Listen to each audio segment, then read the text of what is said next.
Alô, alô.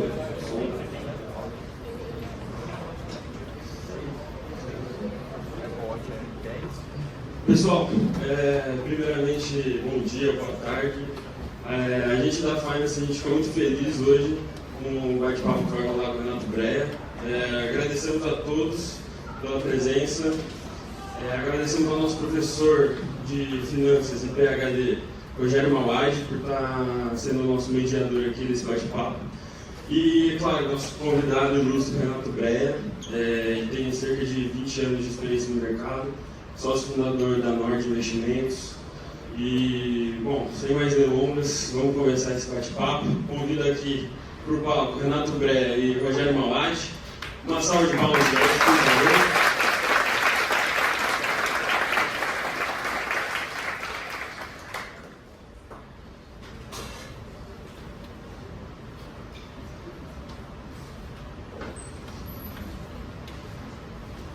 Boa tarde, pessoal. Tudo bem? Vocês me conhecem?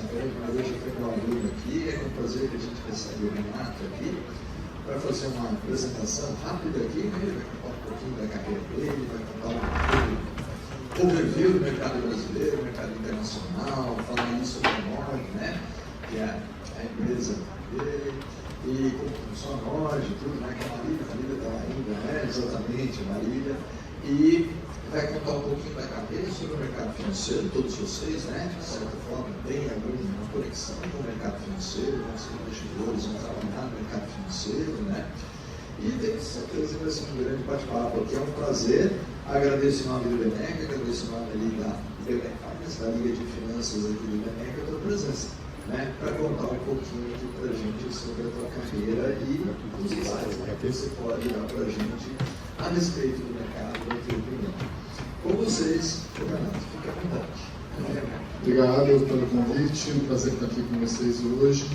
Falei para o pessoal antes que esse tipo de conversa é muito boa quando vocês interagem, fazem umas perguntas, então já vão pensando aí nas perguntas para a gente ter um bate-papo legal no final.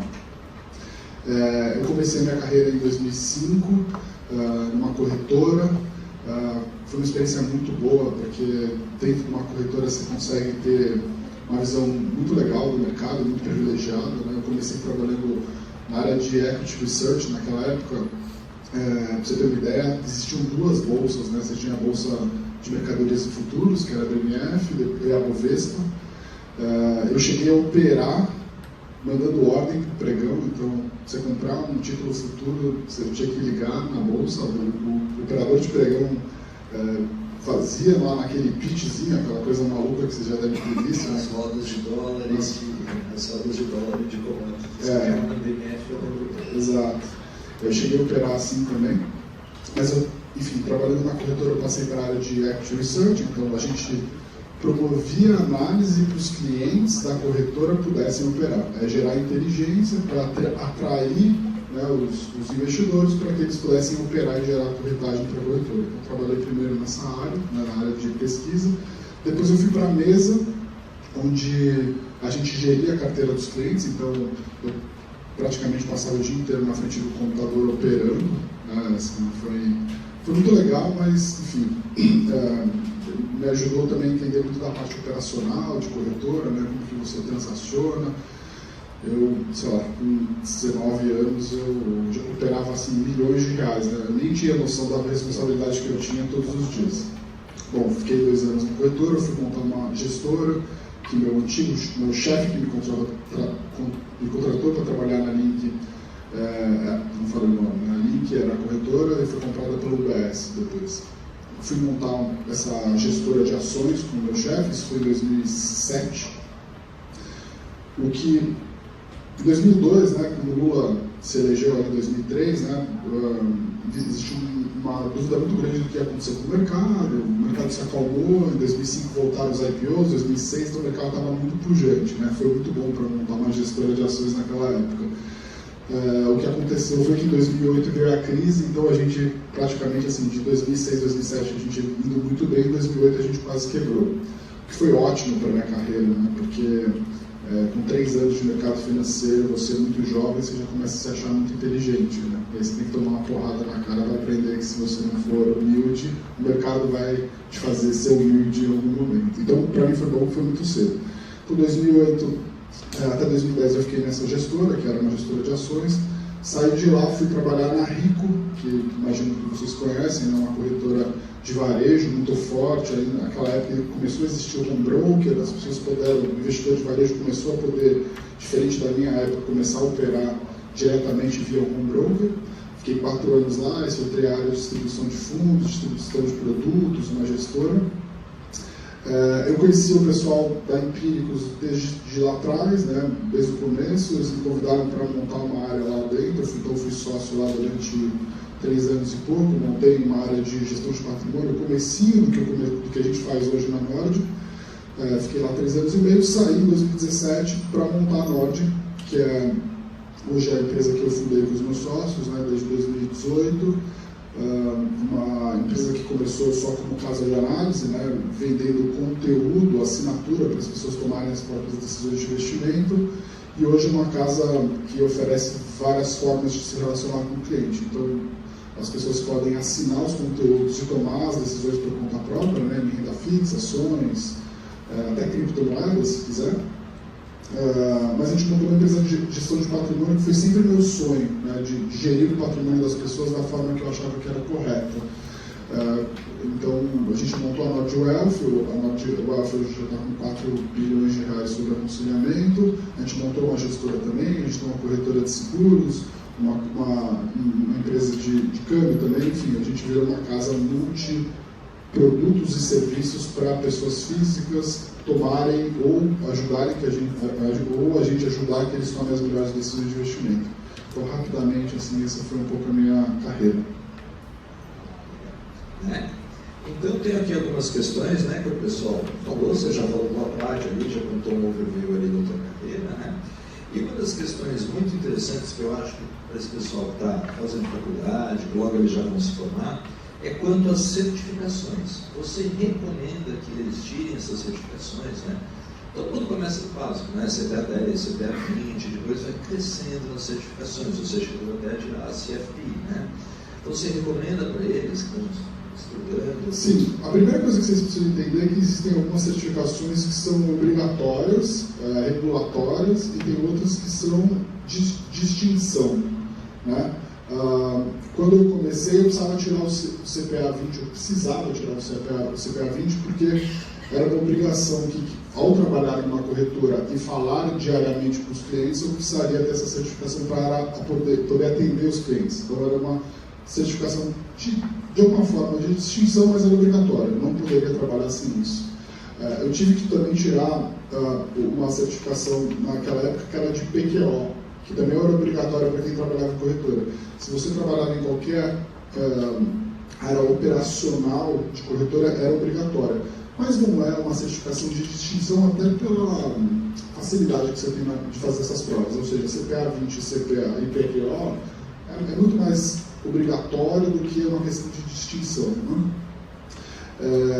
Mais para frente, eu comecei a procurar, até com essa vontade que eu sempre tive de fazer gestão de patrimônio, o que eu podia estudar e pudesse ter alguma coisa de distinção relacionada à gestão de patrimônio, né? Então eu fiz até um curso em Colômbia que era Family Wealth Management, que foi bem legal, mas é um curso curto. Não tinha na minha época cursos muito longos relacionados à gestão de patrimônio.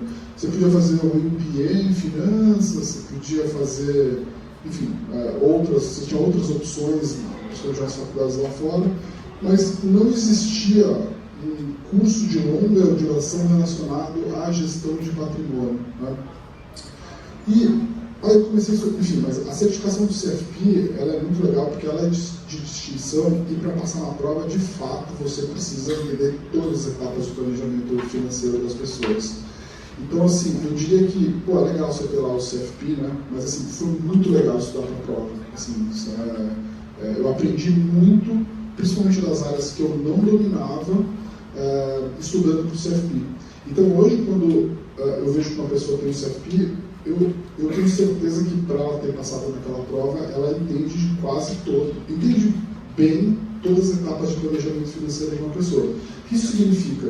Como eu passei por equity research, eu passei por operação, enfim, eu sou um cara que investe em bolsa já há muitos anos e tal, eu saberia falar sobre valuation, sobre, sei lá, como que é taxa de juros, como que você opera na bolsa, qual que é a autarquia responsável por cada uma das bolsas, etc. E tal. Mas, por exemplo, pensar em questão de sucessão, que é uma questão super importante na questão do planejamento financeiro das pessoas. É uma coisa que eu não dominava nada. Se uma pessoa morre, vai quanto para cada filho?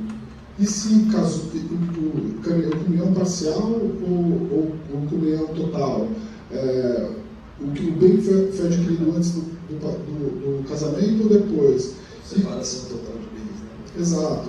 Então, quando a gente conversa com o cliente, que vai virar nosso cliente lá na empresa de gestão de patrimônio, eu não posso simplesmente falar assim, você tem 30 anos, você é homem, é casado, tem filhos, você tem um perfil moderado e essa é a sua carteira. Não, eu tenho que fazer uma série de perguntas relacionadas a, por exemplo, os seguros. O cara é médico. O cara que é médico, ele eventualmente precisa de um seguro de responsabilidade civil. Ou ele é o único provedor da família, talvez ele precise de um seguro de vida também, porque se ele, vamos supor, o médico que opera, ele acontece um acidente, ele quebra o braço, ele fica 6 meses sem operar, ou ele morre, ele é o único provedor da família, talvez ele precise de um seguro de vida se ele não acumulou muito patrimônio. Então o CFP foi muito legal para mim. Hoje a gente vê muito como uma distinção, então lá na Nord, né, na Wealth principalmente, todos os sócios que já têm 5 anos de experiência, eles são obrigados a ter o CFP, porque o CFP, você não é só fazer a prova e passar, você precisa comprovar a experiência, são 5 anos. Então, uma alternativa para a galera de baixo que ainda não completou 5 anos é o CEA. O CEA é uma certificação abaixo do CFP, mas que já te dá alguma distinção. Também não é obrigatória para você trabalhar com nada, mas ela te dá uma certa distinção, principalmente no pessoal do começo de carreira. Ou seja, ele está na faculdade ou acabou de acabar a faculdade e ele quer uma certificação de distinção para se qualificar para trabalhar no mercado financeiro.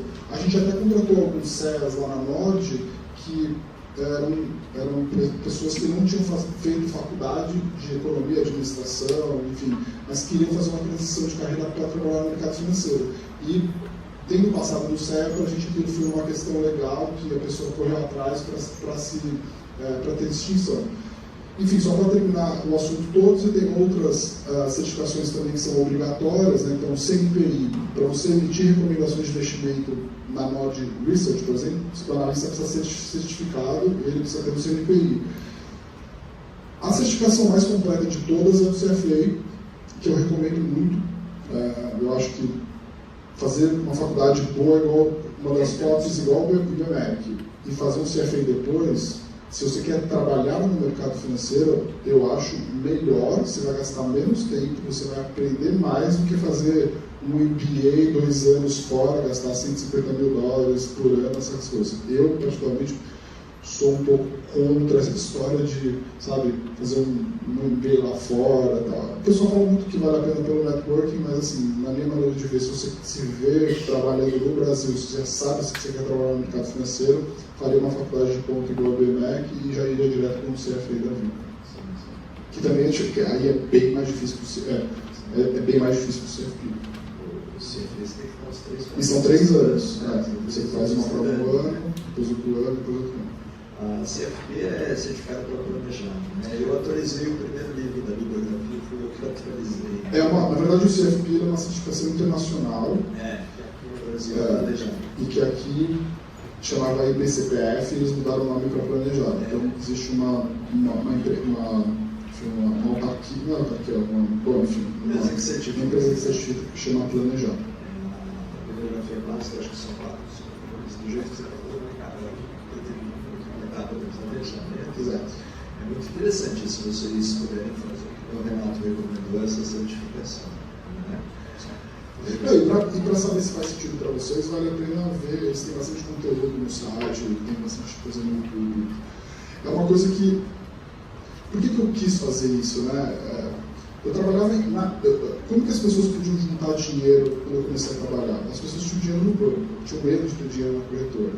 Aquelas que queriam ter dinheiro na corretora, elas tinham pouca opção de investimento. Elas compravam bolsa, elas compravam um ou outro título. Isso quando eu comecei.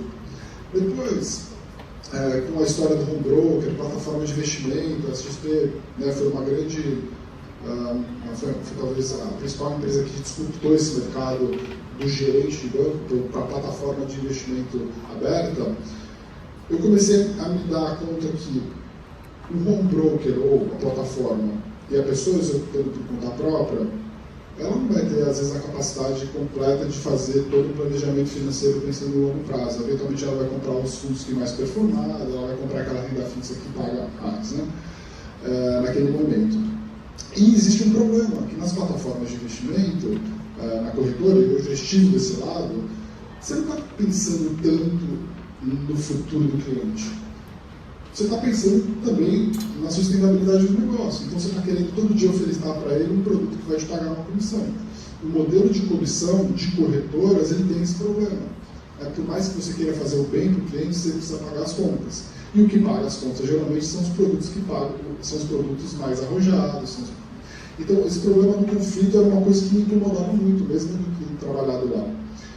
E o modelo que a gente escolheu fazer na Nord, que é o modelo de fee-based, é uma coisa que existe no mundo há 150 anos. Nos Estados Unidos já é o modelo que predomina lá, né? O modelo de gestão de patrimônio via fee-based. Você cobra do cliente um valor, pode ser 0,5% ao ano, e todas as comissões de todos os produtos você devolve para ele.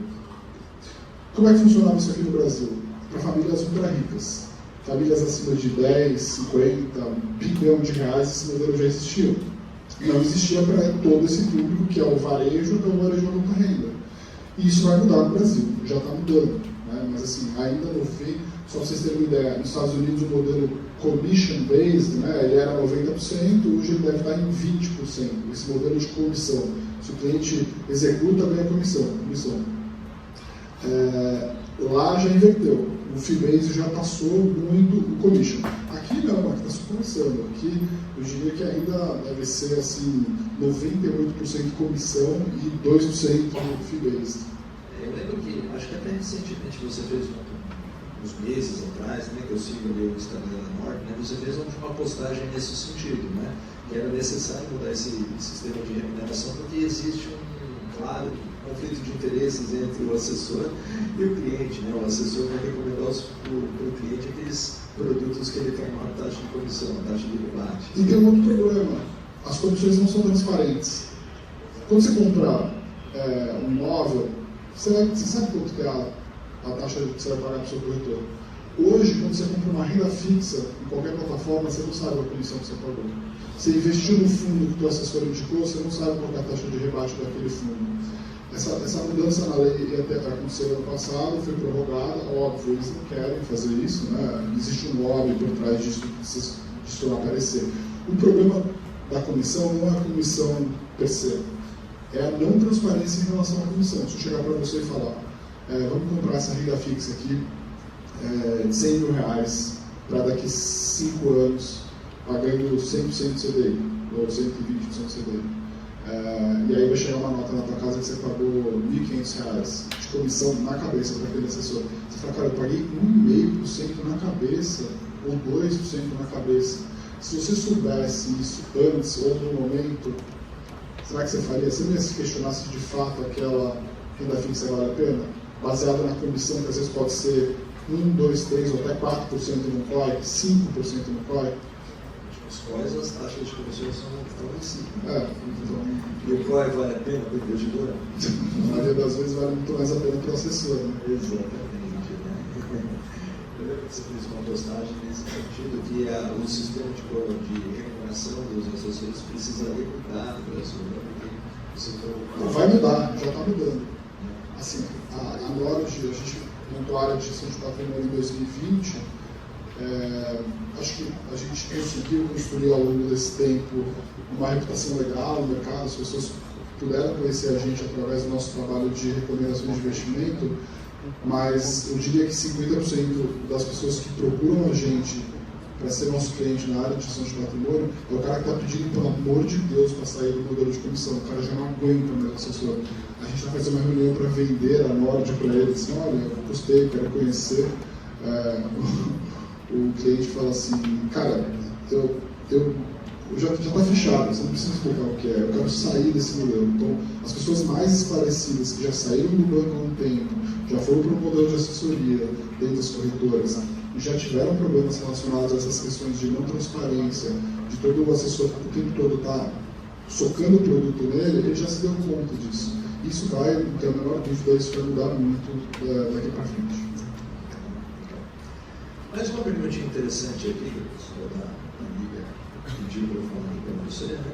Você é gestor de carteira. Você podia comentar um pouquinho para a gente como você faz as suas teses de investimento, se tem algum setor favorito que você gosta de investir, como você vê ali, por exemplo, investimentos no Brasil, investimentos no exterior, né? Qual o percentual ali da tua tese de investimentos que você colocaria em renda fixa, mais para renda variável, né? Enfim, como você dá em linhas gerais, aí você começa a desenvolver uma tese de investimentos. Tá. Lá na Norte, na UEF, a gente tem um comitê mensal que a gente basicamente define quais são as nossas principais teses macros. O que isso significa? Quanto que a gente vai ter de cada classe de ativo dos portfólios. Ou seja, quanto que a gente vai ter de pós-fixado, quanto que a gente vai ter de indexados à inflação, pré-fixados, ativos de renda variável no Brasil, ativos de renda variável lá fora. Existe um comitê que eu participo e mais outras pessoas participam, e a gente dá espaço, inclusive, para cada especialista dar a sua opinião. Então, você falou da Marília, minha sócia, ela é especialista de renda fixa. Se ela falar, cara, não é para comprar pré-fixado agora, eu vou comprar pré-fixado e está feito, né?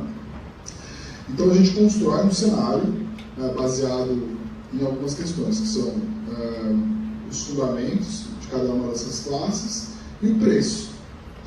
Eu posso gostar muito de uma tese, mas eu não gosto do preço. Eu acho que aquele preço não é muito assimétrico. Talvez agora, falando sobre o case que está muito em evidência, né? NVIDIA, não tenho a menor ideia, não tenho a menor dúvida que a NVIDIA vai ser uma das principais empresas do mundo, que vai crescer e tudo mais. Só que você está pagando muito lá na frente, pelo preço que ela vale hoje.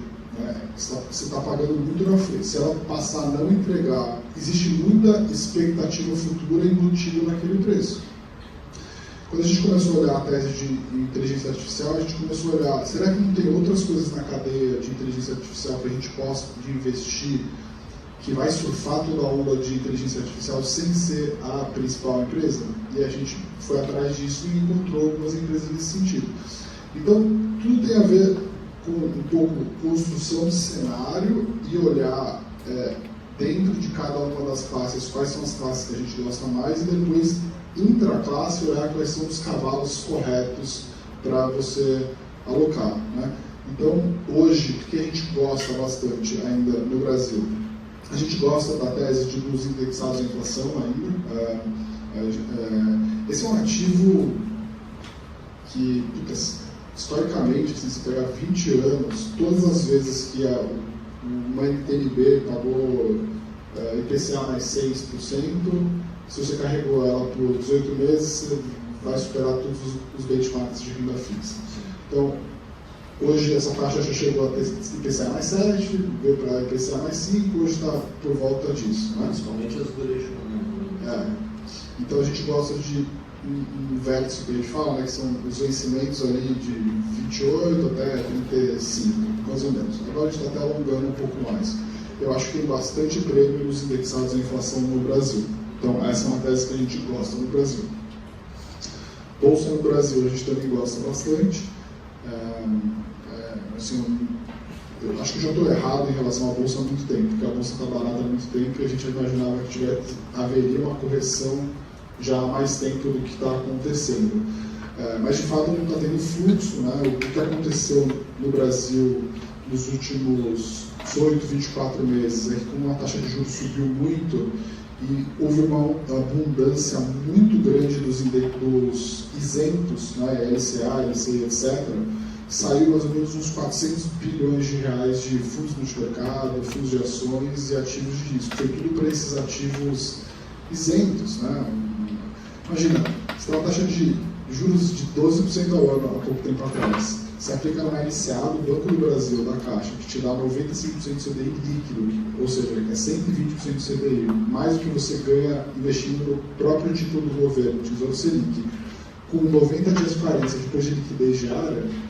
Você contar isso com um gringo, ele não acredita.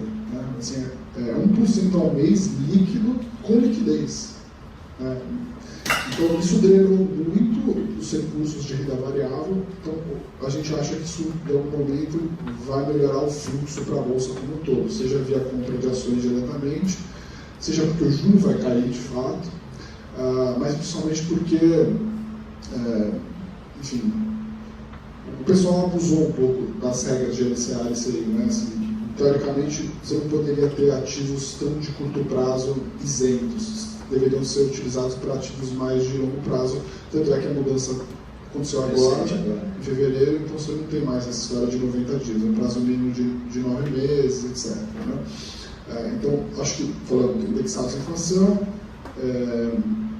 Bolsa Brasileira, essas são as classes hoje que a gente gosta mais por conta de todas essas questões que a gente falou aqui de construção de cenário. Tá? A gente tem impostos fixados também na carteira, toda carteira tem que ter um imposto fixado no Brasil. Ativos lá fora, tem sido bem difícil ficar, vamos dizer assim, muito otimista com Bolsa americano, apesar de ter toda uma história de tech, depois de inteligência artificial, eu acho que os valuations estão muito esticados. Então a gente fica um pouco ainda reticente, a gente tem uma posição estrutural, mas não é uma coisa que a gente está falando assim, é a maior oportunidade da vida. O que a gente tem feito muito é via os bonds. Então, bonds, né, para quem não sabe, renda fixa americana, a taxa de juros americana subiu bem, foi para quase 5%, depois caiu um pouco. Dois ativos que eu particularmente gosto é você comprar bonds de empresas que pagam 7, 8% mais ou menos, então o que a gente fala que são os high yields, high grades, né? Enfim, você tem a taxa de juros americana, aí você tem empresas que são mais conservadoras, que são os high grades, depois você tem os high yields, são empresas mais arrojadas. Eu acho que tem bastante oportunidade ainda nos high yields, que são títulos de empresas negociadas lá fora em dólar, inclusive empresas brasileiras. A gente comprou bastante empresa brasileira que estava com título negociando lá fora a 9 em dólar, 8, 9% em dólar. Deu para comprar coisa boa, assim. Quase 5% acima do Treasury. Exato. Eu acho boa porque o título brasileiro, ele é negociado. Assim, do ponto de vista de diversificação, a gente tem que tomar cuidado, né? Ou seja, a maior parte do seu dinheiro está no Brasil. Aí você faz investimento lá fora e compra um monte de bondes de empresas brasileiras. Não está diversificando muito o seu risco. Então, a gente também tem um limite do quanto que a gente pode fazer de alocação lá fora relacionadas a bonds de empresas brasileiras. Mas eu acho que, de fato, as empresas estavam sendo negociadas a um desconto muito alto por conta do risco Brasil, sendo que várias dessas empresas que têm os bonds lá fora, elas não têm tanto risco Brasil, são empresas mais globais, sei lá, uma JBS da vida. É uma empresa que vende para o mundo todo e tal. Tem um problema de alavancagem? Tem, mas está reduzindo sua alavancagem ao longo do tempo. Mas acho que tinha muito prêmio, então a gente fez bastante esse tipo de ativo. Então eu diria que são essas três principais classes que a gente gosta hoje, indexadas à inflação no Brasil, Bolsa Brasileira e ainda fazendo algumas coisas de bonds lá fora. Além, óbvio, né, em casos específicos, a gente gosta um pouco a gente tem cripto nas carteiras, um pouquinho, 2%, mais ou menos. É isso que eu ia te perguntar, percentual de cripto, 2%, 5%, mais ou menos, né? Acho que é por aí. Ativo de alto risco, né? Acho que o pessoal mais novo aqui poderia até ser 5%. Assim, se você se dedicou pelo menos umas 10, 20 horas de estudo sobre o assunto, beleza. Se você só ouviu o que eu falei agora, foi lá e comprou, então assim, você deveria ter 0, na verdade. Acho que é um pouco por aí. Você acha que a Bolsa Americana está muito esticada no momento? Dow Jones, SP500, batendo recordes. É muito difícil essa análise, tá? Tem gente muitíssimo inteligente no mercado financeiro caras que estão há 30 anos, caras que eu sou fã desde que eu comecei, pra você ter uma ideia. Eles apostaram nesse Bolsa Americana cara e deram com a cara na parede há muito tempo. Os gestores do multimercado no Brasil apostaram muito nessa história de Bolsa Americana cara, e a Bolsa Americana continuou subindo. E aí a gente tem que decompor um pouco o que acontece na Bolsa Americana. A gente tem lá o SP500, são 500 empresas, e você tem as Magnificent Seven, agora eram as FANG, agora as Magnificent Seven, né? São 7 empresas, muito techs, assim, eram muito techs, ou seja, cresciam muito e ficaram muito bem de balanço, porque esse era um problema anterior. As empresas techs que nos últimos 5, 10 anos, elas cresceram tanto e geraram muito caixa. Então, virou uma história de crescimento com segurança. E agora entrou uma nova narrativa que é em relação à inteligência artificial. Então, se você pegar o SP500 e tirar essas 7 empresas, na verdade, a Bolsa Americana está no mesmo nível há, sei lá, 18 meses, por aí. Essas empresas que são muito relevantes no índice, elas estão puxando esse índice para cima. Mas essa também é a beleza do SP500. Essa é uma análise legal para vocês olharem. Se pegar o SP500 na década de 80, talvez as 5 ou 6 empresas mais relevantes nem existem mais ou não estão no índice. General Motors, exato. Exxon. Década de 90, a mesma coisa em 2000. Pega as 10 maiores empresas do SP500 nas últimas décadas. Qual que é a beleza, né, do capitalismo, dos americanos e tudo? O SP500 ele vai se renovando ao longo do tempo. Né? Então a Apple já foi uma empresa com 0%, agora, enfim, é uma das empresas que tem maior participação. Então a beleza de você investir na Bolsa Americana é que ela naturalmente vai dando mais peso às empresas sobreviventes, ganhadoras, rentáveis, e vai matando as outras empresas. Até por isso tem uma beleza, né, de investir nos Estados Unidos, né, você comprar o ETF lá, é que você, diferente do Brasil, né, assim, que as empresas são as mesmas há muito tempo e é velha economia, a gente, investir via ETF e não comprar as próprias empresas, ele tem essa beleza de ser antifrágil. Né? As empresas podem continuar caras por mais tempo, mas de fato é que o S&P 500 vai sempre, vamos dizer, subir ou cair, mas vai sendo reciclado pelas empresas melhores do mundo, né? Não só do Brasil. Hoje a Bolsa Brasileira é Petrobras, Vale, Itaú, Bradesco, Banco do Brasil, B3, é super velho mundo, né? O SP500 é um índice resiliente, né? Lembrando que você falou do ETF, né? A gente pode investir aqui no ETF do SP500, né? O IBBB não sei se vocês costumam já. Então, as facilidades de se investir na Bolsa Americana sem tirar o dinheiro do Brasil, né? Essa é uma coisa legal. Muita gente, quando eu vou conversar com o pessoal da idade de vocês, me perguntam assim, qual dica você daria pra gente? Ou o que você arrepende de não ter feito quando eu tinha a nossa idade? E eu cheguei a essa conclusão.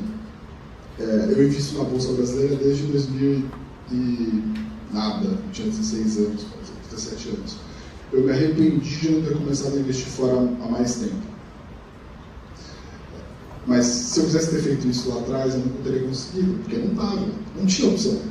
Ou você tinha 100 mil dólares naquela época e investir pelo teu pai, sei lá, ou, enfim, não tinha ETF americano na Bolsa Brasileira, não tinha BDR, não tinha essa opção. Hoje vocês têm.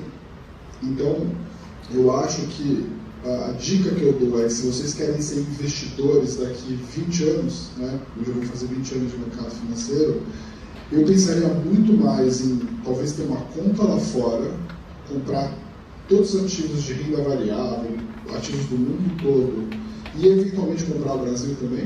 Né? Você pode comprar, se você quiser, empresas brasileiras através da sua conta. o que eu faria é pensar minha carteira muito mais de forma global, nas melhores empresas, nos melhores mercados, e considerar o quanto que eu gostaria de ter de empresas brasileiras negociadas na Bolsa Brasileira.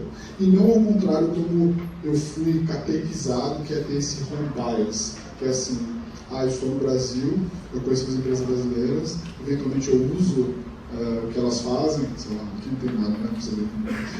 Acho que só aqui tem um monte de coisa de empresas que a gente usa lá fora, né? Mas aqui, infelizmente, não.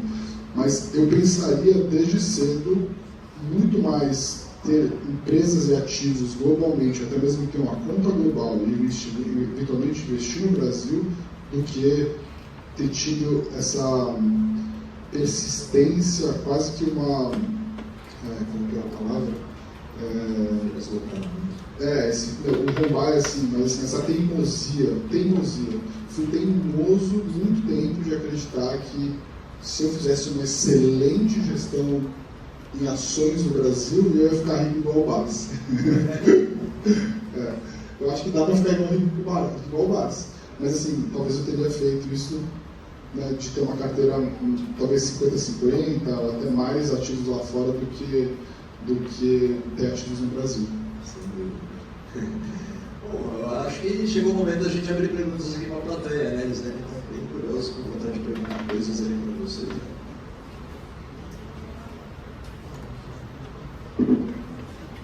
André, tudo bom?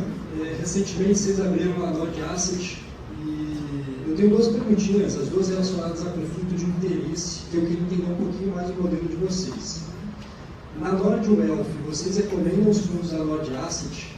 E se sim, o cliente é taxado 2 vezes, teria algum conflito de interesse? Boa pergunta. Olha, trabalha na Nord, né? Está atrasado. Boa pergunta.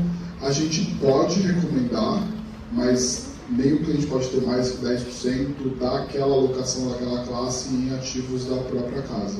Então tem um limite. Alguns clientes, naturalmente, por conhecer a gente, pedem para ter mais, mas é uma decisão dele. Mas a gente enxerga, por exemplo, o fundo de ações nosso que a gente tem lá.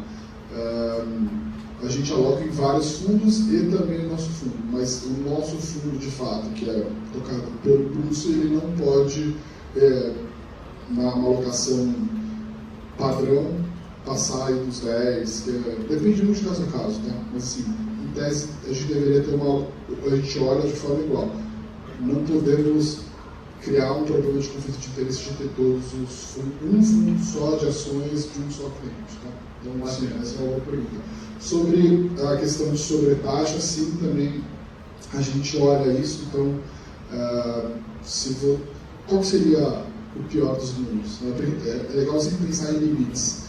Imagina que a gente criou um modelo que é de consultoria, ou seja, você cobra do cliente, devolve todos os rebates, mas você tem todos os fundos próprios.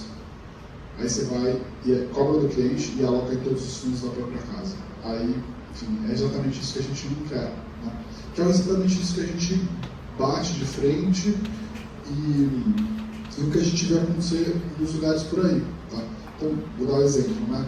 Quando uma pessoa está no private do Itaú, Bradesco, etc., às vezes o serviço é muito bom lá, são pessoas muito competentes, às vezes até a carteira vai muito bem. Mas a gente vê que tem um pouco daquele diabinho na cabeça deles, na verdade não é o diabinho, é o chefe deles, que fala assim, cara, 40% da tua carteira tem que estar em fundos da própria casa. Então tem um viés muito forte para eles alocarem em produtos da mesma casa. Mesmo, às vezes, via um fundo exclusivo. O cara tem um fundo exclusivo no Bradesco, Itaú ou outro banco, ele pode alocar em qualquer ativo, qualquer fundo da indústria como um todo, e ele tem lá 30%, 40% dos fundos do próprio Bradesco, Itaú, etc. E tal, que nem são os melhores fundos. Porque se um fundo for muito bom comparativo ao resto da indústria, está no primeiro partido, beleza. Mas não, você vê que tem uma vontade ali sempre, uma direção de sempre alocar e gerar mais ROA para a carteira como um todo. Tá? Então esse problema tem sim, e a gente tenta, obviamente, evitar ao máximo. Legal, Brett, solução interessante. A minha outra pergunta era com relação a seguros, que como mesmo você falou, é um pedaço essencial do planejamento financeiro. vocês recomendam o seguro? Se sim, existe alguma espécie de comissão, isso causaria também algum conflito de interesse ou vocês conseguiram contornar essa questão? Legal. A gente olha o seguro como a gente olha qualquer outra coisa na etapa do planejamento financeiro. Como a gente atende, na maioria, clientes de 3 milhões, na média, 3 milhões para cima, esse é um cara que, na média, precisa menos do seguro de vida. Tá? Como que a gente gosta do seguro de vida? Tá? E isso, geralmente, acontece... Vamos dar um exemplo aqui, tá? Pensar aqui num cliente. O cara tem, sei lá, 30, 35 anos, ou seja, está no começo da vida. Já é casado, tem 2 filhos, ele eventualmente é o único provedor da família, ou seja, a mulher não trabalha, vamos pensar aqui, e ele trabalha, sei lá, um empresário, ou seja, tem uma visibilidade às vezes não tão boa relacionada ao quanto ele vai ganhar de bônus, salário, lucros, etc. E tal, ou seja, tem um pouco mais de risco, ou ele é um médico, aquele caso que eu falei. Ele já comprou a própria casa, ele já tem os carros e ele ainda tem um patrimônio pequeno. Imagina, mesmo que ele ganhe muito, 100 mil por mês, ele gasta 50, mas ele só conseguiu acumular até agora 500 mil ou 1 milhão de reais, mas já tem uma casa de 3 milhões, um carro, etc. Ou seja, o patrimônio imobiliário dele, o patrimônio total dele e a capacidade de fluxo dele é muito boa, mas ele tem pouco patrimônio. Por que você tem que pensar no seguro de vida nesse caso? Como se você desse uma alavancagem caso acontecesse alguma coisa. Imagina no dia seguinte que esse cara venha a faltar ou tenha algum acidente. A família tem que pagar ITCMD, a transferência dos bens de, sei lá, um imóvel de 3 milhões de reais, mais os carros, etc. A mulher não trabalha, precisa de um fluxo ali recorrente, até mesmo para pagar os impostos e sustentar os filhos durante algum tempo. Enfim, a gente gosta muito da história do seguro de vida quando tem esses componentes que eu falei. Ainda um patrimônio baixo, tem muito risco relacionado à profissão, fluxo, tem muitos dependentes que dependem daquela renda e ou patrimônio, e aí o seguro de vida pode te gerar uma alavancagem financeira relevante para você fazer frente aos próximos, principalmente 24 meses, que são os momentos mais críticos daquela pessoa, caso ela venha a faltar, ou não só a questão caso ela venha a faltar, né? Vocês sabem o que quer dizer caso venha a faltar, né? O jeito chique de falar que ela bateu as botas. Mas é isso. Mas mesmo que ela tenha uma doença grave ou se acidente, alguma coisa. Então, respondendo a tua pergunta, de uma outra forma mais completa, né? Assim, a gente gosta sim de seguro de vida, mas a gente avalia muito caso a caso. A maioria dos clientes nossos saem comprando seguro de vida sem a menor necessidade, pagando prêmios altíssimos por uma cobertura que eles não precisam. Então, a maioria das vezes a gente reavalia isso para eventualmente ele deixar de pagar ou pagar um menor. E aí sim não tem muito o que fazer em relação ao conflito, tá? Porque, como a gente tem corretora de seguro, se eu vender um seguro, sim tem uma comissão que eu posso devolver para o cliente. Desde que a comissão seja transparente, ele saiba quanto que ele está pagando, né, e valorizar o trabalho que foi feito, ele sim, eventualmente vai falar, não, beleza, valeu a pena ter feito isso com você. Porque de fato, algumas vezes a gente consegue economizar o seguro que o cara já tem, e o cara acha isso excelente, ou ele viu que teve todo um trabalho que o especialista de seguro teve em avaliar todos esses riscos e fazer o melhor seguro para ele. E aí, óbvio, a gente não tem uma corretora, uma seguradora só. Então, de alguma forma, se elimina um pouco o conflito, porque esse corretor está procurando o melhor custo-benefício, então ele é atrelado a uma só, que, enfim, ele vai ganhar aquela comissão que é a mais dura. Entendeu? Legal, Breno. Obrigado. Renato, tudo bem? Separei uma pergunta aqui. A crise mais recente que a gente teve foi da pandemia, né, foi do Covid. E assim, a gente queria saber como que foi lá na Nord para vocês administrarem assim, o desespero dos clientes de querer fugir, como é que vocês fizeram o hedge durante esse tempo, como é que vocês, sim, os ativos sob gestão, como que vocês fizeram a manutenção e quais estratégias, né, vocês lá na Nord começaram a trilhar aí nesse período turbulento? Legal, essa é uma excelente pergunta. Cara, foi bem difícil. Foi bem difícil porque eu já passei por várias crises, mas quando você está no meio da crise, é sempre diferente, assim, sabe? E essa foi bem diferente, né? É diferente, por exemplo, de uma crise bancária, uma crise no Brasil, ou, enfim, uma coisa que você fala assim, isso aqui vai sangrar durante algum tempo, mas de alguma forma isso vai ser endereçado. Mas uma crise de pandemia, né? É uma coisa que a gente nunca viveu, né? Então foi uma coisa muito louca, assim. Até psicologicamente foi difícil pra gente que era responsável por tantos funcionários, sócios e clientes, né? O que funciona sempre nas crises, e eu acho que o cliente valoriza muito isso, é assim, você tem que estar mais próximo do teu cliente quando dá merda. Essa eu acho que é a resposta que funciona para qualquer cenário, mesmo às vezes em crises menores. Então, assim, você tem que, principalmente quando as coisas não estão indo bem, você tem que estar muito próximo do teu cliente. E eu acho que os clientes valorizaram muito isso, né? O que dava para a gente fazer naquela época, a gente fazia uma live por semana. Então, toda semana a gente estava lá mostrando a nossa cara, mostrando as nossas convicções e as nossas fraquezas. É difícil para todo mundo. Para mim, especialmente, foi bem difícil. Assim, eu lembro que janeiro até fevereiro eu sempre joguei bola, corri. Eu não tinha como fazer isso, eu comecei a ficar doente, assim, não conseguia dormir. Às vezes eu ficava 8 horas na frente do computador em reunião ali, assim, era um negócio assim, bem complicado. Mas eu diria que foi isso, assim, acho que não só para a pandemia, mas assim, a grande lição sempre na minha vida foi, cara, você tem que estar muito mais próximo do teu cliente quando as coisas estão mal do que quando estão bem. É muito fácil você ligar para o cliente, porra, a só salve, ele tem um problema pra caramba, tá? Ele vai valorizar muito mais quando as coisas estiverem mal e você estava lá. E sempre passando uma mensagem, né, de confiança, de calma. As pessoas que mais perderam dinheiro na pandemia foram aquelas que estavam muito expostas a ativos de risco e no meio da pandemia saíram, não pegaram a subida, né?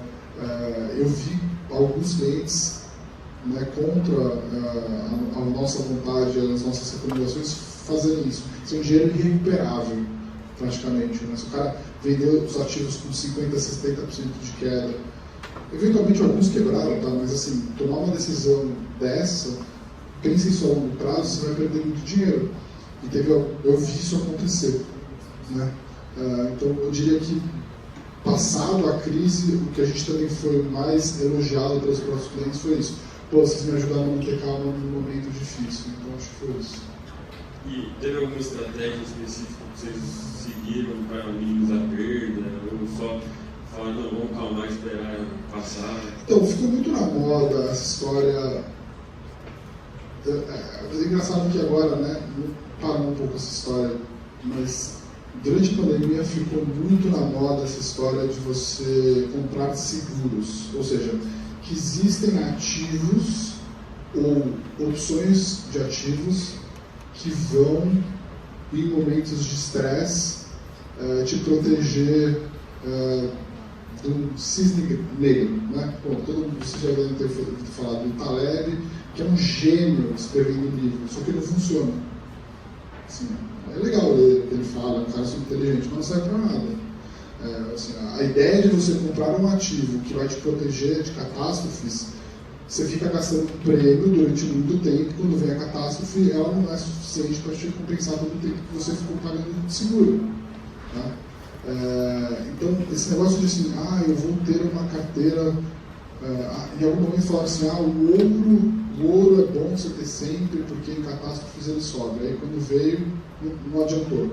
Agora o ouro está subindo, mas com uma outra questão.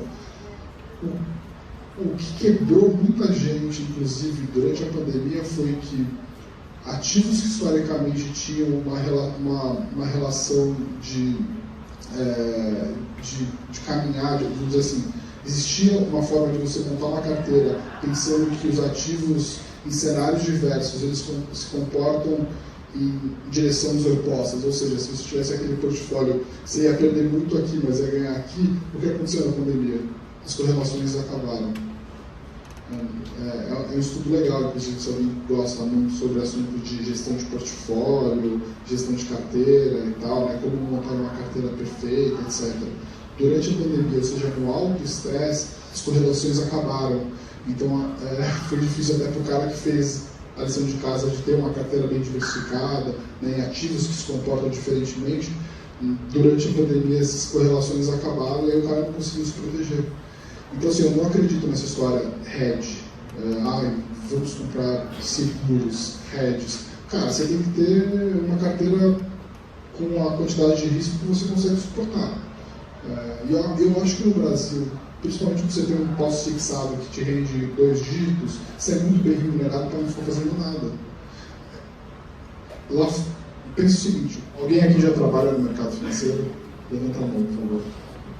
Só? Quem quer trabalhar no mercado financeiro? Então você, beleza. Tudo faria lá, já compraram os coletivos? Coletivo não. Pergunta aqui, Renatão. Tudo bom, André? Cara, eu queria entender um pouco sua perspectiva para o mercado de fundos e das gestoras, né? Para o mercado aqui no Brasil, a gente tem quase 1.000 gestoras e tem esse estado de resgate que você mesmo comentou. Eu queria entender se você acha que isso é um movimento cíclico, esses resgates, e se tem espaço, se cabe realmente esse tanto de gestor aí que é a mercadoria. Excelente pergunta. Acho que não cabe. Acho que tem muita gestora para pouco ativo e para...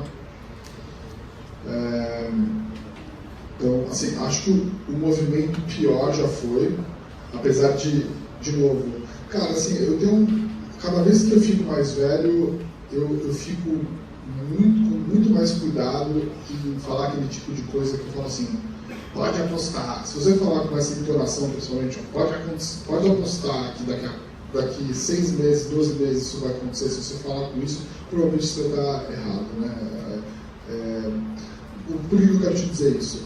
Há 12 meses atrás, eu conversei com 20 gestores que tinham, sei lá, centenas de bilhões de reais de seu patrimônio. O cara tem, sei lá, 10 anos a mais que eu de mercado financeiro. Eu falei, você acha que os resgates estão acabando? Ele falou assim, cara, agora eu acho. E passaram 12 meses e continua saindo dinheiro. Então eles mesmos estavam errados. Também como é difícil ter algumas convicções. Mas assim, lendo o cenário, eu acho o seguinte, o que drenou todo esse resgate da indústria de 300 e tantos bi foi esse problema dos isentos aí. Que os bancos nadaram de braçada. E não foram só os bancos mais digitais da vida, foram todos, Caixa, Banco do Brasil, Itaú e tal. Cara, ganhar de uma LCA que paga 95% do CDI, que 90 dias de carência e depois é liquidez diária, assim, puta, bater em bêbado, né? Pode falar bater em bêbado hoje? Pode, né? Tem que pensar. Então, assim, eu acho que tem, respondendo a sua pergunta melhor, eu acho que tem muita gestora no Brasil para o tamanho do mercado no Brasil, mas ainda assim, respondendo a sua pergunta, é cíclico. Eu já vi isso acontecer várias vezes. O mercado, o juro começa a cair, aí começa a vir uma história de que você não vai ganhar dinheiro mais em pós-fixado, que você precisa investir em fundos multimercados, em ações, private equity, etc. Começa a aumentar o número de gestoras, aí vem a crise, derruba todo mundo e tudo mais. Mas tem um problema específico, tá? Eu fui analista de fundos e gestoras há muito tempo. Eu montei toda a plataforma de fundos da Rico há 14 anos atrás. Eu fui visitar 80 gestores e fui escolher quais eram os fundos que entravam naquela época. Tá? Depois não fui eu. Cara, tem um tamanho certo para você ser gestor. Né? O que eu quero te dizer? O cara começa hoje.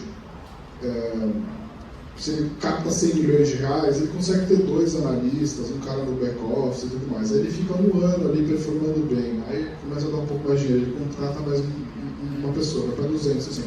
Mas assim, fundo multimercado com menos de 500 milhões de reais, cara, o cara não vai ter uma boa equipe, não vai conseguir investir em processo, não vai conseguir investir lá fora e tudo mais. E, eventualmente, se ele tiver só 500 e se oscilar entre 300 e 700, pode ser que ele não vai conseguir pagar o bônus, pagar o salário, reter as pessoas ao longo do tempo.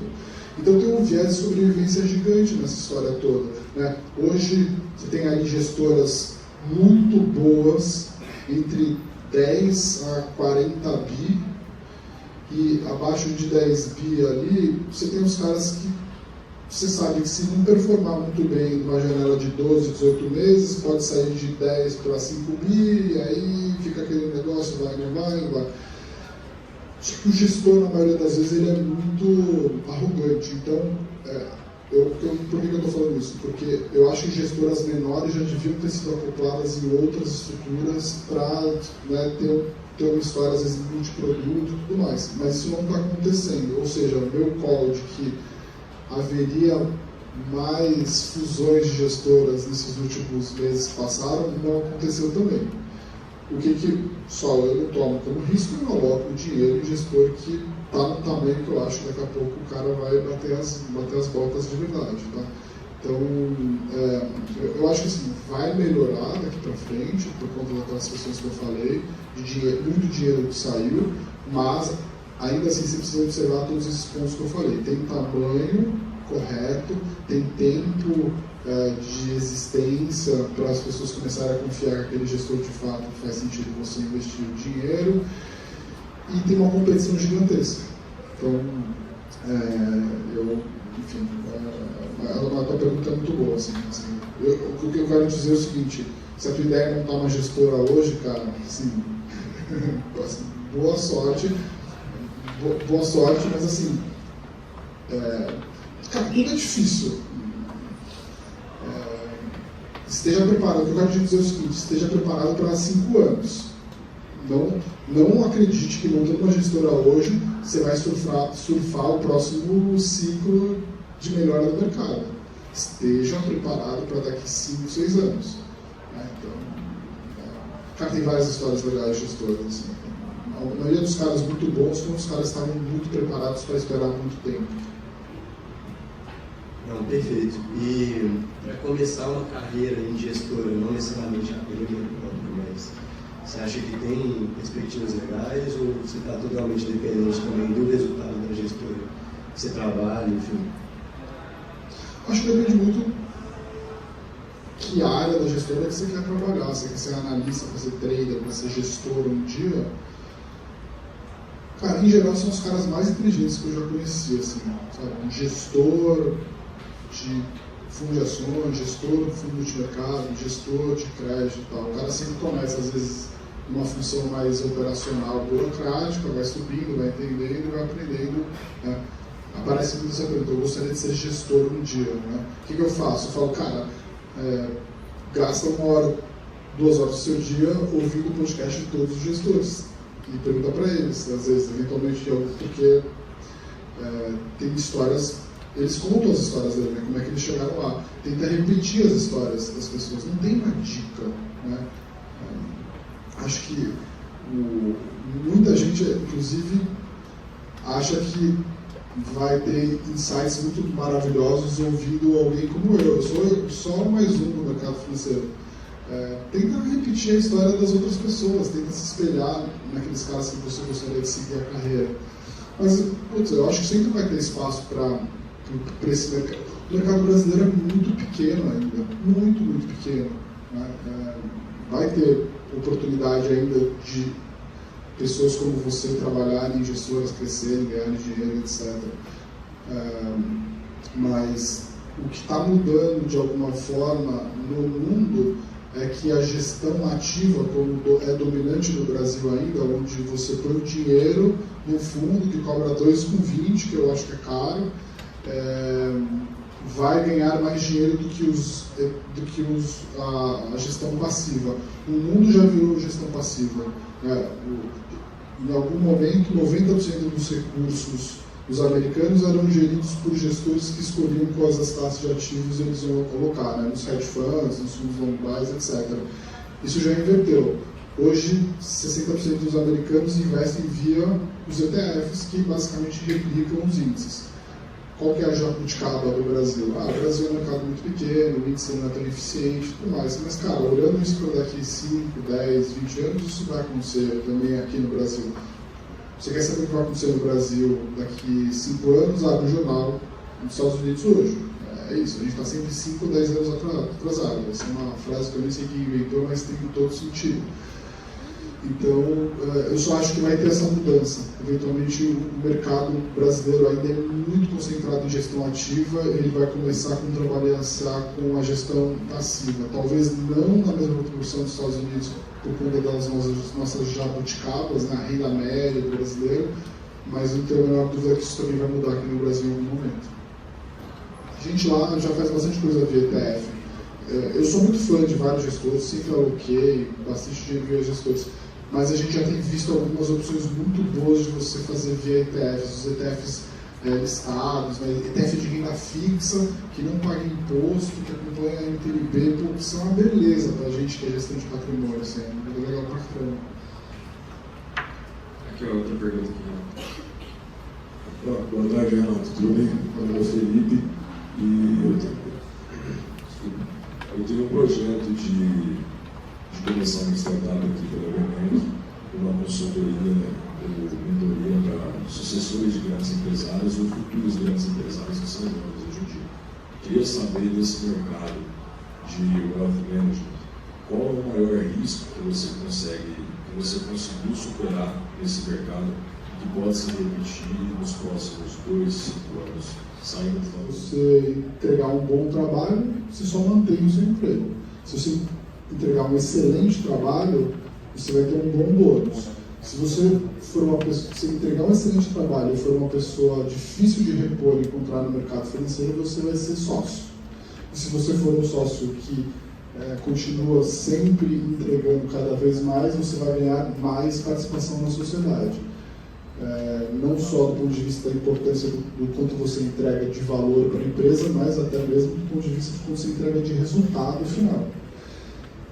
E, cara, por incrível que pareça, isso falando é muito simples, mas, cara, a pessoa tem uma expectativa na cabeça, né? Então, lidar com as expectativas das pessoas é sempre muito difícil. Mas a gente tem histórias muito boas lá, assim. Tem histórias de pessoas que começaram como estagiários e viraram sócios relevantes. Mas tem gente que, em algum momento, até a gente errou, né? Os sócios fundadores erraram em não ter trazido a pessoa correta e não ter alinhado ela bem nesse sentido de a gente ter essa história bonitinha para contar com todo mundo.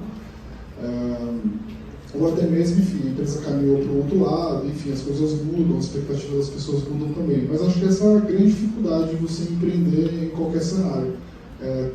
Procurar as pessoas corretas, dar os incentivos corretos para que ela ajude a empresa a crescer. E mesmo que às vezes você faz tudo isso direitinho, a pessoa pode se frustrar e você perde, então você tem que também o tempo todo estar reavaliando essas questões. E eu acho que uma coisa também relacionada à dificuldade, tem uma coisa que eu acredito muito, que eu aprendi, sei lá, uns 10 anos atrás, que é assim, todo dia você tem que olhar para a tua empresa e pensar que você vai matar a tua empresa, porque senão alguém vai fazer isso por você, né? Um concorrente, um setor, etc. Então, mais do que ficar pensando só, olhar as oportunidades, né, por que a minha empresa vai ser muito boa e tudo mais, é assim, qual é o risco da minha empresa quebrar? Seja via um concorrente ou seja porque o meu setor vai mudar.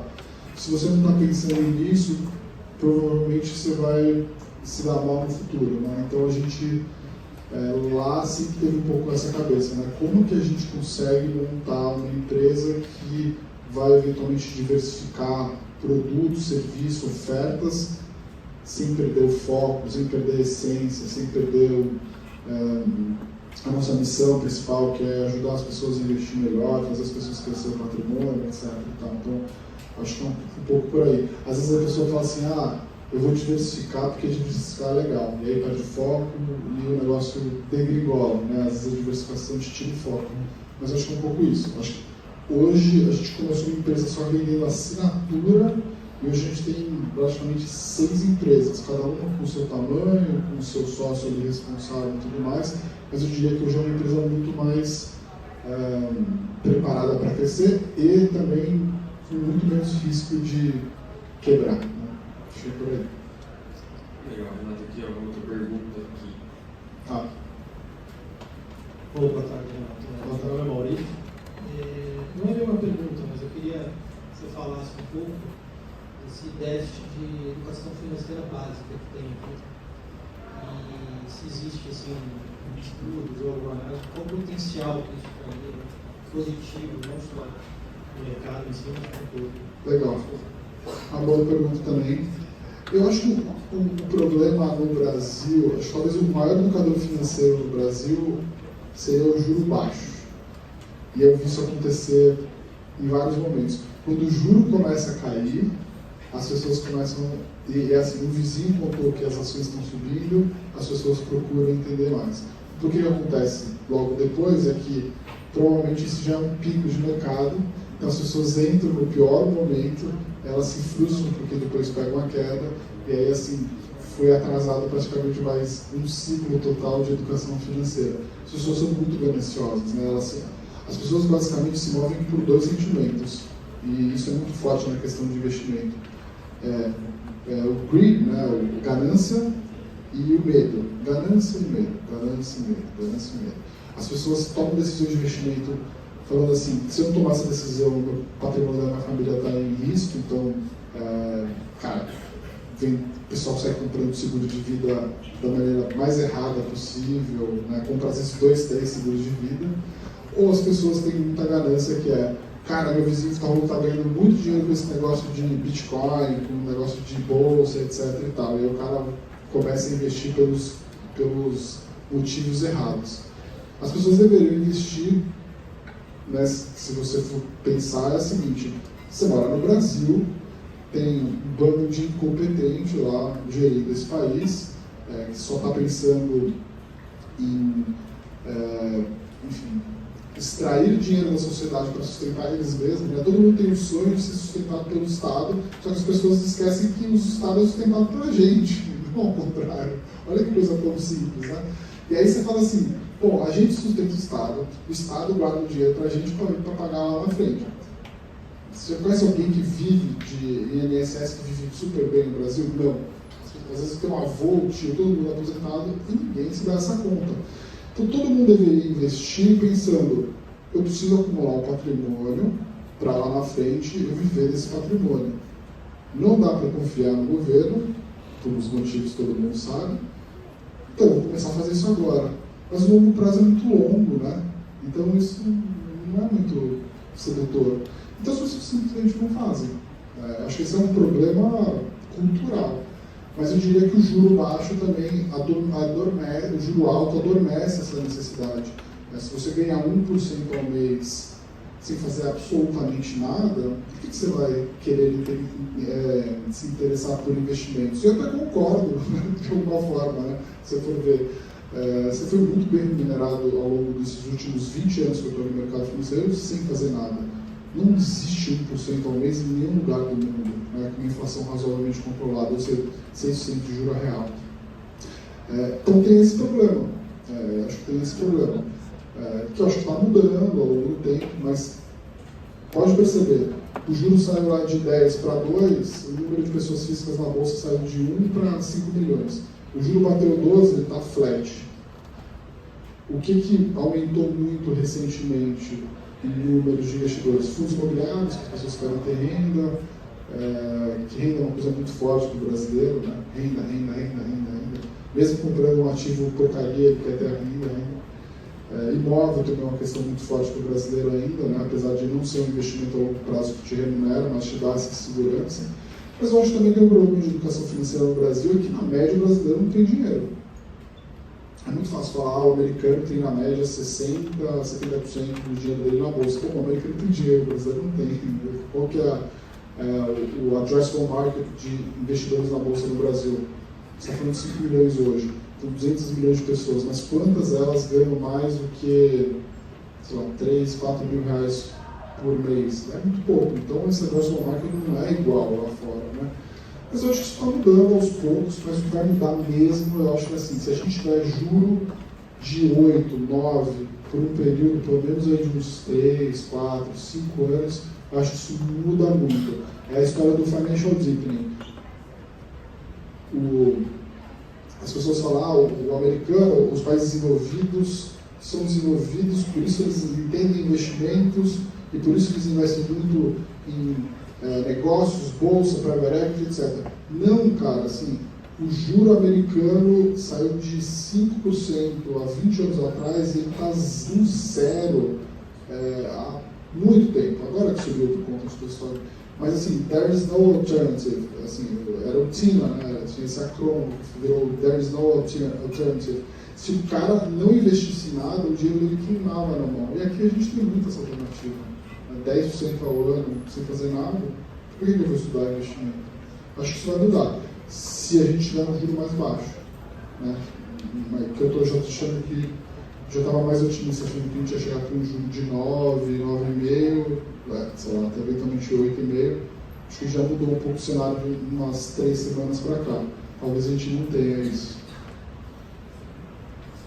Legal, Renato, vamos aqui para a próxima pergunta. Tem mais 10 minutos, pessoal.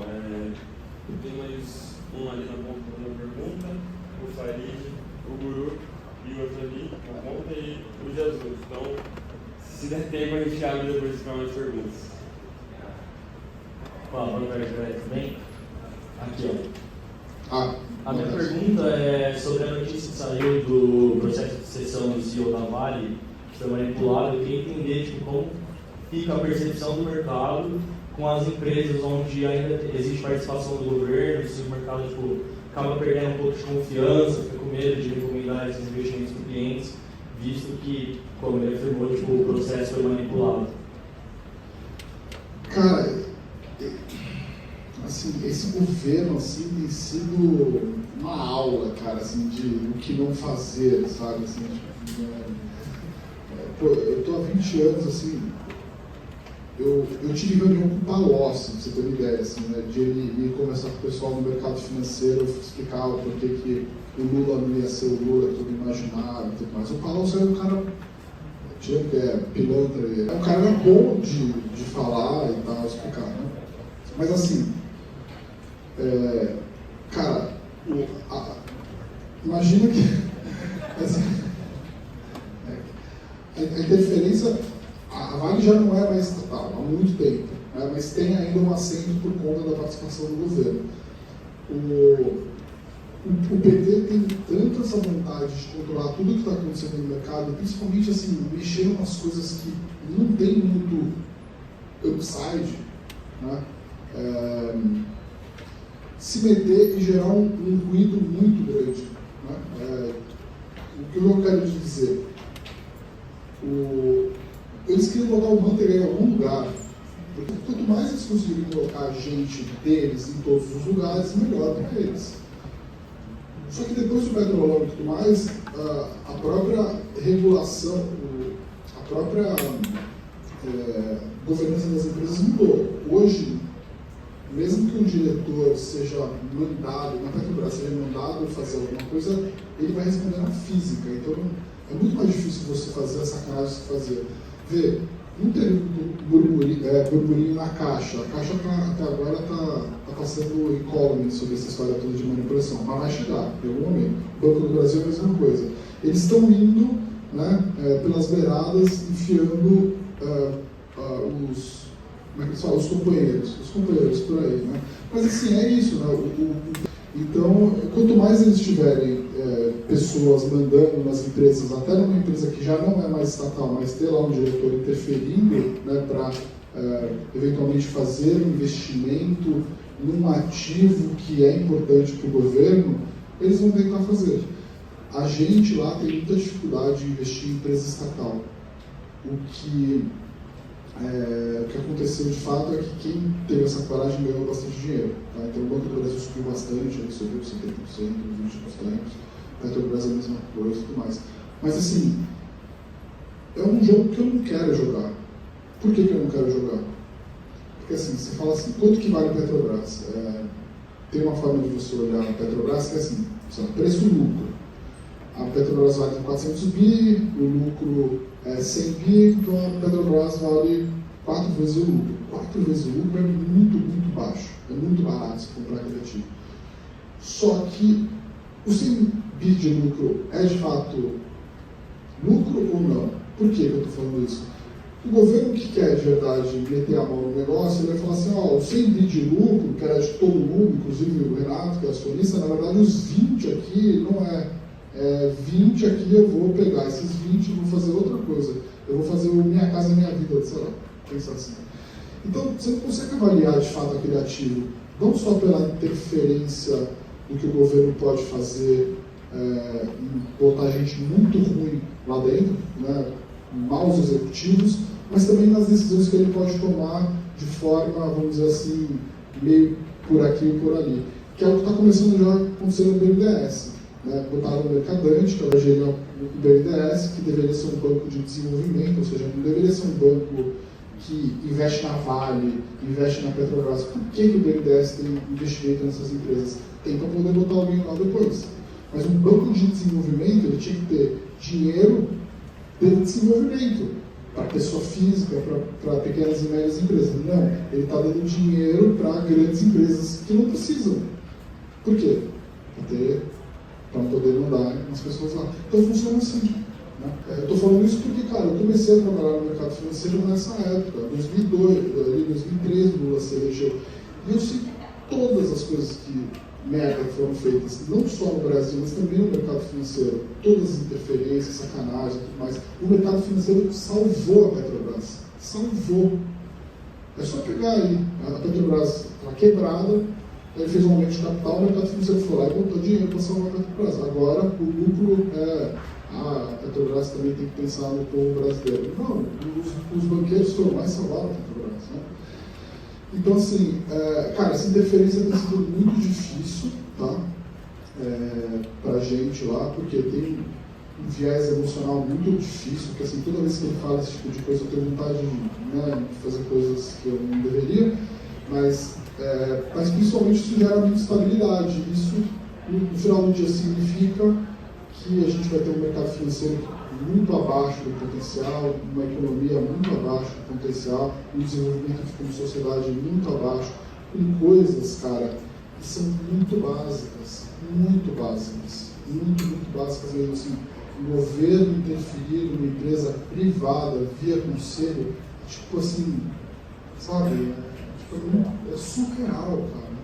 Surreal. Só lembrando uma coisa, tá? O Bolsonaro trocou de presidente da Petrobras 3 vezes por conta de combustível, né? O que também foi uma merda, né, naquela época. Mas você vê como o Brasil não avança, a gente tinha que estar discutindo coisas muito maiores, melhores, entendeu?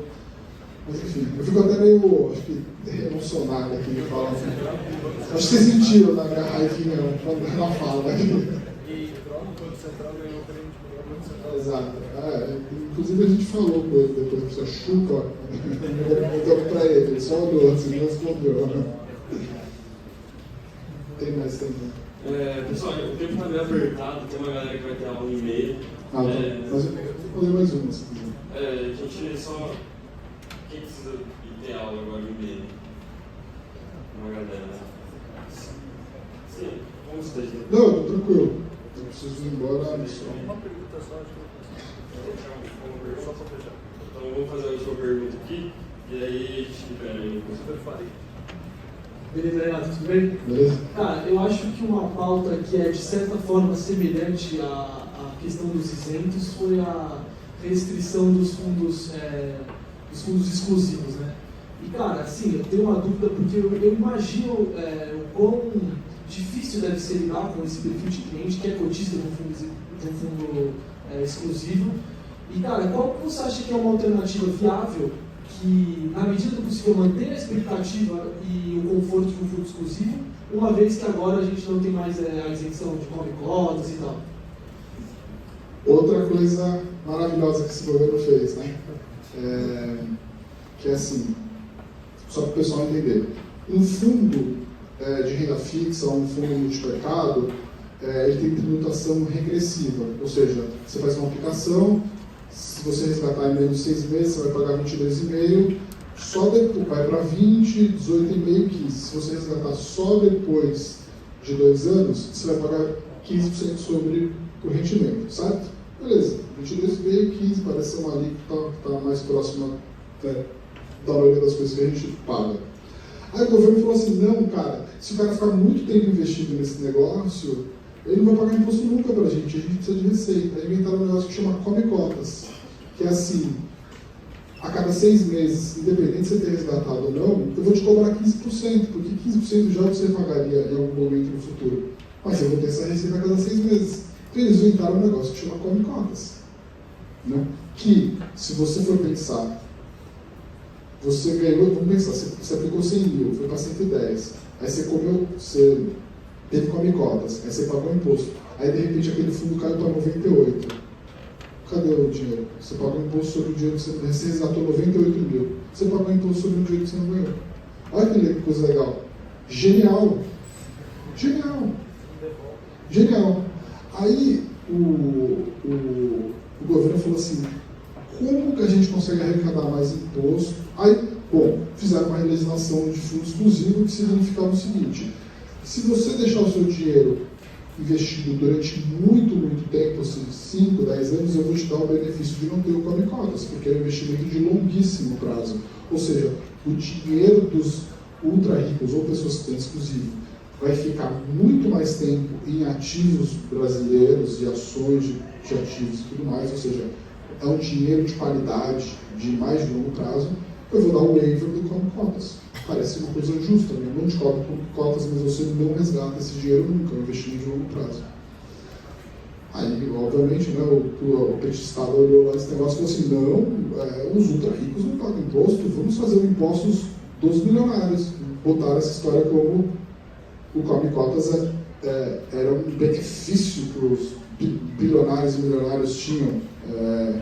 Vamos fazer a PEC da tributação dos ricos, né? E agora está vindo outra história, que agora vai começar patrimônio, sucessão. Então, só para explicar ao pessoal o que aconteceu. A história do Come Cotas já é idiota desde o começo.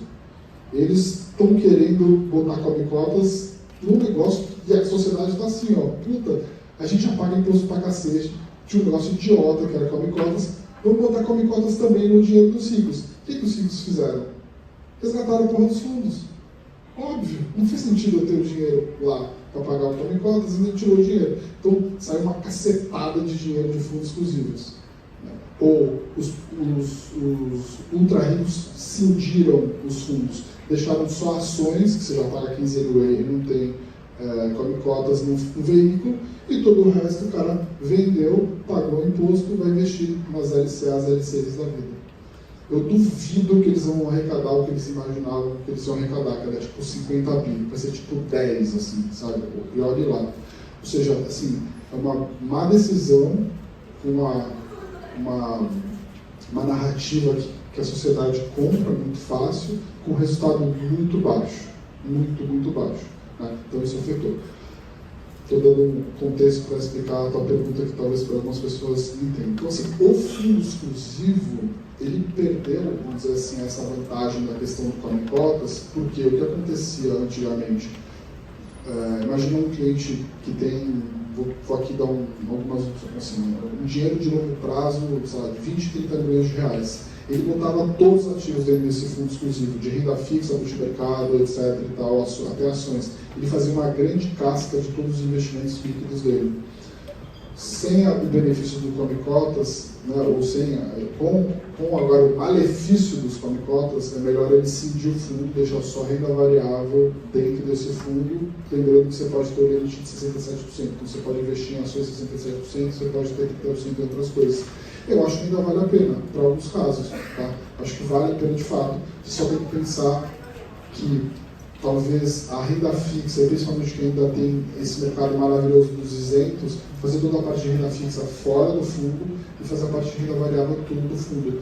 Alguns clientes, principalmente, que têm um horizonte de longuíssimo prazo, têm uma inclinação para investir em ações, tem eventualmente uma estrutura familiar que o cara tem muita grana, muitos herdeiros, etc. e tal, o fundo como instrumento ele ainda faz bastante sentido de sucessão, de eventualmente mesmo deferimento de imposto para ativos de risco de longo prazo.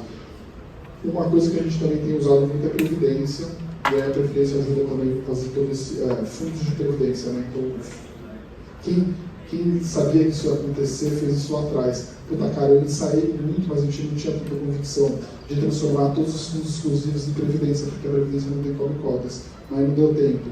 Né? Então, e agora, logo depois dessa história, os caras descobriram que tinha gente caminhando para isso, aí barrou uma portaria de que não vai poder ter fundo exclusivo acima de 5 milhões, de previdência acima de 5 milhões. Mas, enfim, é isso, cara. Vocês voltaram aí, ó, os amigos de vocês voltaram, esses caras aí, ó. Gente, o papo tá bom, se a gente pudesse ficar aqui a tarde toda conversando com o Renato, precisa liberar o professor na laje, quem precisa de aula também, então assim, uma salva de palmas aí.